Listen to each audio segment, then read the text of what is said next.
दोस्तों, कैसे हैं आप लोग। देहाती क्यूब में आपका बहुत बहुत स्वागत, अभिनंदन। तो आज हम जिस टॉपिक पर डिस्कस करने वाले हैं उसका नाम है टैट। लैब में टैट का क्या यूज है, आज हम ये बहुत बेसिक टॉपिक है आपका। बहुत से लोगों को टैट के बारे में पता होगा, बट जो हमारे नए दोस्त लोग पैथोलॉजी में जुड़ेंगे या जो लैब में काम करेंगे, हो सकता है उन्हें ना पता हो।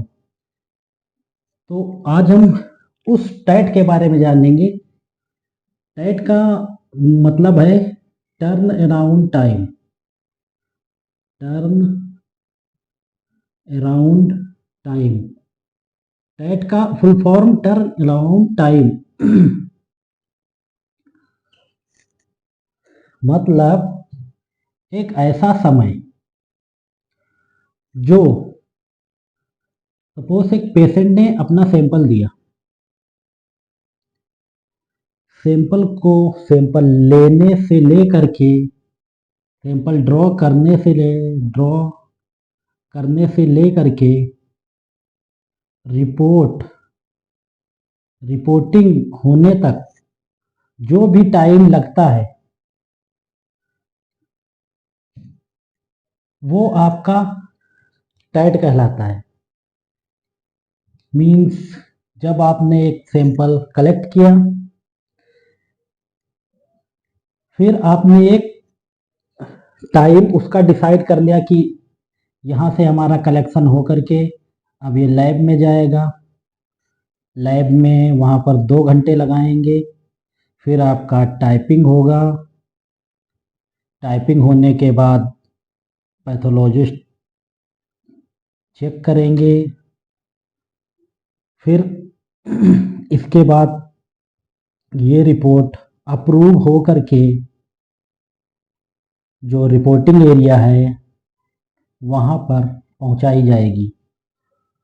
तो सैंपल तो एक ही है, बट उसे एक सैंपल में कितना टाइम लगा, देखिए कहाँ से कहाँ घूमा, तो उस टाइम को कैलकुलेट करके आपने पेशेंट को एक टाइम बता दिया कि हमारा रिपोर्टिंग टाइम या जो आपको रिजल्ट जब दिया जाएगा या रिपोर्ट जो दी जाएगी वो ये टाइम आपका रहेगा। जैसे आपने 2 आवर रख दिया या 3 आवर, अभी मैं ये भी बताऊंगा। होता क्या ये है, आप टैट आप हर लैब का टैट अलग अलग हो सकता है। जैसे कि अगर कोई लैब फुली ऑटोमेटेड है, फुली लैब है, इट मीन्स उसका सारा वर्क ऑनलाइन, मतलब सॉफ्टवेयर के थ्रू हो रहा है। मतलब सैंपल भी फ्लैबोटोमिस्ट ने जब लिया तो वहाँ पर बारकोड लग गया। अब जो दूसरे डिपार्टमेंट में भेजा गया वहाँ भी बारकोड से स्कैन करके मशीन ने उसी बारकोड के अनुसार रीड करके जो उसके टेस्ट लगने थे वो लगा दिया। फिर जब टाइपिंग में पहुंचा तो वो LIS के थ्रू हुआ, तो वो अपने आप से वहाँ पर सिस्टम में अपडेट हो जाएगी रिपोर्ट होने के बाद पैथोलॉजिस्ट ने चेक किया, फिर चेक करने के बाद अप्रूव होने के बाद पैथोलॉजिस्ट ने देख लिया, फिर अप्रूव कर दिया। अप्रूव के बाद वही रिपोर्ट जो रिपोर्टिंग एरिया में जो टेक्नीशियन या फिर जो अलग से अगर टाइपिस्ट रखा गया है तो उसने टाइप मतलब जो टाइपिस्ट होगा तो उसने रिपोर्ट वही प्रिंट कर दी बस। तो वहाँ पर ये टैट बहुत कम हो जाता है। जैसे रीजन, क्योंकि इस एरिया में मतलब जो फुली लैबें हैं जहाँ पर मैनुअल का काम ही नहीं है और वहाँ सैंपल कम है, सैंपल लोड कम है, तो वहाँ पर टैट आप अपने अनुसार रख सकते हैं, उसका कम भी टैट होगा। सपोज जो फुली है तो वहाँ पर उन्होंने रख दिया कि हम जो रूटीन हेमाटोलॉजी टेस्ट हैं जैसे CBC SR ये सब हम आपको विदिन 1 आवर के अंदर या 2 आवर के अंदर हम दे देंगे। जो रूटीन है, बायोकेमिस्ट्री है, वो हम आपको 2 घंटे के अंदर दे देंगे। ऐसे ही क्लिनिकल पैथोलॉजी वाले हैं, जो क्लिनिकल पैथोलॉजी का या फिर हम रिपोर्ट आपको 2 आवर में दे देंगे। ऐसे इम्यूनोलॉजी का ये हम आपको 3 आवर में दे देंगे। अब हिस्टोसाइटो में इसमें एक्चुअली 3 to 5 डेज का टाइट होता है। टाइमिंग यही दिया जाता है कि आपका 3 से 5 दिन लगते हैं। कभी कभी इसमें भी अगर कोई टिश्यू कैल्सीफाई करना है तो उसमें बहुत ज़्यादा टाइमिंग लग जाता है, तो उसमें 7 डेज हो जाते हैं। साइटोपैथोलॉजी में आप रूटीन वाला है तो उसे आप 1 डे या फिर जो भी है 3 आवर्स का आप दे सकते हैं, अगर कंसल्टेंट या पैथोलॉजिस्ट आपके फुल टाइम है। तो ये तो आपका जो फुली लैब है, मतलब वहाँ मैनुअल का कोई काम ही नहीं है, तो वहाँ पर ये टैट अपने अनुसार दे सकते हैं कि हम 2 घंटे में दे देंगे या 3 घंटे में दे देंगे। बट जो लैबें फुली नहीं है, मैनुअल पर काम कर रही हैं कि भाई कुछ चीज़ें हैं कि हमने मैनुअल रजिस्टर में एंट्री की। मैनुअल से मेरा कहने का मतलब रजिस्टर में एंट्री, आपने रजिस्टर में एंट्री की, उसमें टाइम लगेगा। फिर आपने कलेक्शन लिया, उसमें टाइम लगा। फिर आपने लैब में ट्रांसफ़र किया, वहाँ भी मैनुअल एंट्री हुई कि रजिस्टर में एंट्री डली। फिर तो इस प्रकार उसका टाइमिंग बढ़ता ही जाएगा। तो वहाँ पर जैसे किसी लैब ने अपना 5 घंटे टाइम दे दिया कि 5 घंटे में हम आपको सीबीसी वाला या हेमाटोलॉजी, जो रूटीन हेमाटोलॉजी है, उसके 5 घंटे में हम रिपोर्ट देंगे।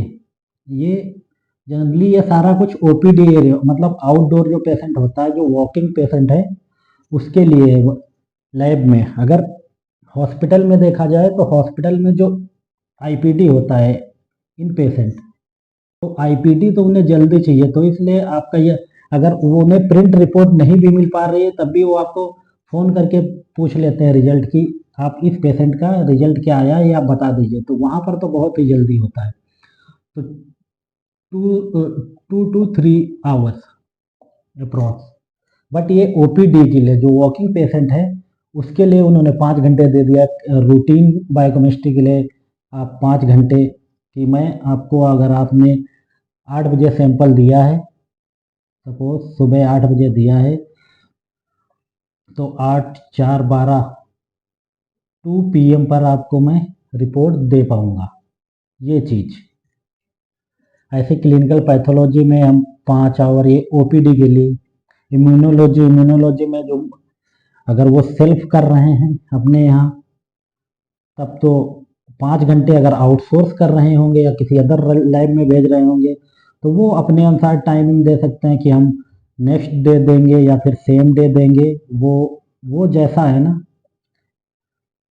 वो आपको ही डिसाइड करना रहता है। जो लैब की पॉलिसी रहेगी वो आपको पहले ही बनानी रहेगी कि हम ये रिपोर्ट इतनी देर में देंगे। एक्चुअली जब कलेक्शन फ्लैबोटोमिस्ट करता है, फ्लैबो वाला लड़का जो फ्लैबो बॉय करता है, तो ये उसी टाइम उसे बताना रहता है पेशेंट को कि हम ये रिपोर्टिंग इस टाइम दे पाएंगे आपको।